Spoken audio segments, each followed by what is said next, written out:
John D Rockefeller is remembered as the wealthiest American in history. He controlled 90% of the oil in the United States. Most people assume his success came from a brilliant business strategy or a lucky break in the oil fields. They are wrong. The foundation of the Standard Oil empire was not laid in a boardroom. It was laid in a small home in New York. It was laid by his mother, Eliza. She taught her son a strict code of frugality. She taught him that waste was not just a mistake. She taught him that waste was a sin. Eliza Rockefeller lived a life of discipline. Her husband, William Rockefeller, was a traveling salesman and a con artist. He was often absent. He was unreliable. Eliza was the steady force in the house. She managed the pennies. She managed the meals. She instilled a specific mantra into her children.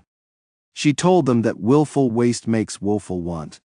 This phrase became the operating system for John D Rockefeller. He did not hear it as a warning about poverty. He heard it as a command for efficiency.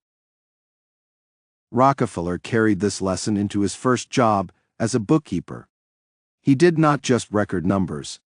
He studied them. He looked for leaks. He looked for waste. He realized that a business is a machine. If the machine leaks money, it cannot grow. This mindset became the core of the Standard Oil system. Rockefeller did not seek to make more money by simply raising prices. He sought to make more money by spending less than anyone else. He looked at the smallest details of the refining process. In the early days of oil, companies used solder to seal the joints of oil barrels. The industry standard was 40 ounces of solder per barrel. Rockefeller questioned this. He asked why 40 ounces were necessary. He experimented. He found that 30 ounces worked just as well. The barrels did not leak. The quality did not drop, but the cost dropped significantly. 40 ounces to 30 ounces seems like a small change. It is a difference of 10 ounces. But Rockefeller was not sealing 10 barrels. He was sealing millions of barrels. That small reduction in waste added up to thousands of dollars in pure profit. This was the frugality code in action. He did not invent a new product. He did not discover a new oil field. He simply stopped wasting 10 ounces of metal. This approach created a massive reserve of cash. In business, this is often called dry powder. While other oil men spent their profits on mansions and carriages, Rockefeller kept his cash. He did not inflate his lifestyle. He lived simply. He avoided the golden cage. This is the trap where a person increases their spending as their income rises. When you increase your spending, you increase your risk. You become a slave to your overhead. You cannot afford to take a bold risk because you have too many bills to pay. Rockefeller refused this trap. Because his personal and business overhead remained low, he had a weapon his competitors did not have. He had the ability to survive a price war. He could lower his prices to a level that would bankrupt any other refiner. His competitors had high costs and expensive tastes. Rockefeller had low costs and a disciplined mind. He could wait. He could bleed his competitors dry. He did not have to win a fight in one day.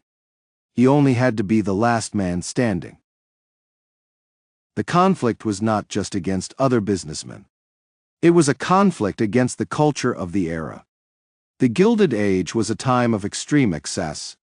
Wealth was used to signal status. The new rich bought gold plating and massive estates. Rockefeller saw this as willful waste. He saw it as a weakness. To him, a dollar spent on a luxury was a dollar that could not be used to buy a competitor.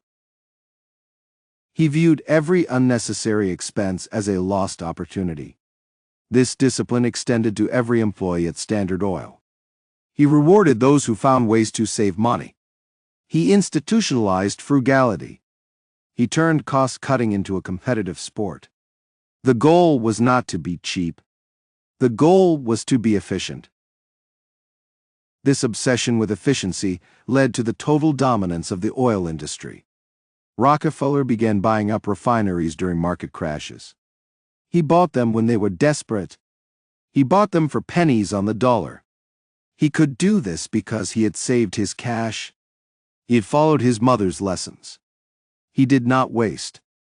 Therefore, he did not want. The result was a monopoly of unprecedented scale. Standard Oil did not just lead the market. It became the market. By eliminating waste, Rockefeller lowered the cost of kerosene for the average consumer. He made light cheaper for millions of people. He did this while building a fortune that would last for generations.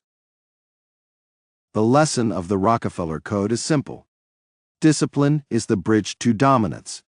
Most people view frugality as a way to survive. Rockefeller viewed frugality as a way to attack. He understood that the money you do not spend is the most powerful money you own. When you eliminate waste, you create freedom. You create the freedom to take risks. You create the freedom to buy assets when others are panicking. You create the freedom to dictate the terms of your industry. Frugality is not about the absence of money. It is about the presence of discipline. It is about the refusal to let your lifestyle dictate your potential. If you spend everything you earn, you are not wealthy. You are just a high earner with a high cost of living. True wealth is the gap between what you earn and what you spend. That gap is where power lives. That gap is where empires are built. Rockefeller built the largest company in the world by guarding that gap with his life. He started with a mantra from his mother. He ended with the world's largest fortune. Subscribe to Legacy Library for more decoded wealth systems.